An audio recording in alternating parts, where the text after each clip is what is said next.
Ma'am તમે અહીંયા કયા પર્પઝ માટે આવ્યા હતા અને વિઝિટ કર્યો હતો?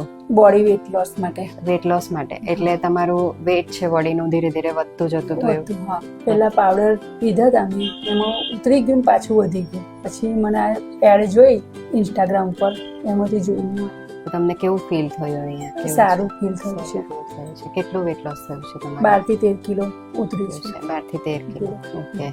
તમને કોઈ ટ્રીટમેન્ટ થી કોઈ સાઈડ ઇફેક્ટ કે કશું જ નહીં, કઈ બી નહીં. તમને અહીંયા સેન્ટર જોઈન કર્યું એ પહેલા તમને કોઈ તકલીફો હોય કે કોઈ ભાગ વધતો જતો હોય અને પછી તમને જોઈન કર્યા પછી હવે તમારું 12-13 કિલો ઉતર્યું છે તો તમને કેવું ફીલ થાય છે? હા, સારું છે. મને પીરિયડમાં બી કમ્પ્લીટ થઈ ગયું છે. બેક પ્રોબ્લેમ હતી એ બી મટી છે મને. અહીંયા તમે કઈ કઈ સર્વિસીસ લીધી છે? ડિટોક્સ, લાઇપો અને કોલમ લીધું. એના કોઈ સાઈડ ઇફેક્ટ નથી. તમે મેમ તમારું જે પ્રોફેશન છે એમાં તમને કોઈ તકલીફ થતી હોય અહીંયા આયા? હા, મને ઊભી રહેવામાં બધામાં તકલીફ પડતી હતી, પણ મેં એથી કોલમ અને ડિટોક્સ ને લીધું ને ત્યાં પછીના ફાયદા મને ઘણા બધા થયા છે. તમે